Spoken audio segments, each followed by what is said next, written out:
Ahoj. Ahoj. Mal si mi to povedať. Chcel som ti to povedať. Už nikdy žiadne klamstvá. Len pravdu. Ja si s tým poradím, Stefan. Nech je to akokoľvek bláznivé. Viem sa vysporiadať s tým, že si upír. Že tvoj brat je upír. Aj to, že moja kamarátka je čarodejnica. Som schopná prijať fakt, že svet je oveľa záhadnejší, ako som si kedy myslela, ale toto? Klamstvá jednoducho neznesiem. Kto pre teba som? Čo pre teba znamenám? Nie si Catherine. Si pravý opak toho, čím bola ona. A kedy si na to prišiel? Keď si ma poboskal? Keď sme sa spolu vyspali? Skôr ako som ťa spoznal. Čo? Prvý deň v škole. Keď sme sa stretli. Nebolo to prvý raz, Elina. A kedy to bolo? 23. mája 2009. To je deň. Keď auto tvojich rodičov zišlo z mosta. Bol si tam? Raz za pár rokov sa sem vraciam navštíviť Zeka, pozrieť sa domov.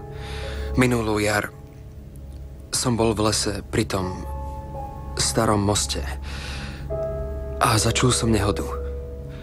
Ja ponáhľal som sa tam, ale nebol som dosť rýchly. Auto už bolo pod vodou. Tvoj otec bol ešte stále pri vedomí. Mohol som mu pomôcť, ale nedovolil mi to. Zachránil som teba. Bože môj. Keď som sa v nemocnici prebrala, nikto mi nevedel vysvetliť, ako som sa dostala z auta. Vraj to bol zázrak. Vrátil som sa po nich, ale už bolo neskoro.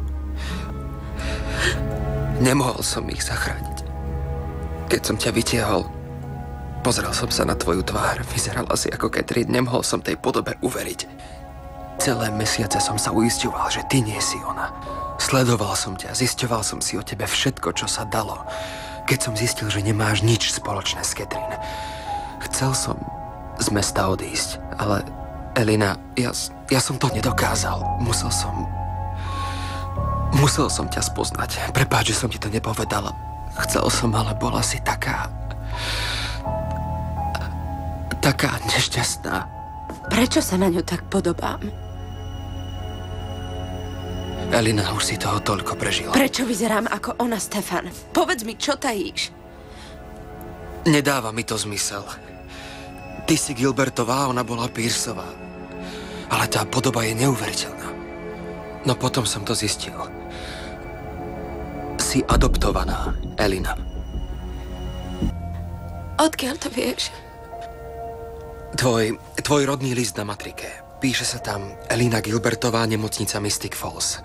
Ale nie je žiadny záznam, že tvoju mamu niekedy prijali do nemocnice. Neexistuje dôkaz, že bola tehotná. Čo si ešte zistil? Ak by som chcel ísť ďalej, musel by som si preveriť rodinu Pearceovcov, ale to som nemohol. Ak by niekto zistil, že sa zaujímam o Catherine, počúvaj ma, nezáleží na tom. Si žena, ktorú veľmi milujem. Milujem ťa.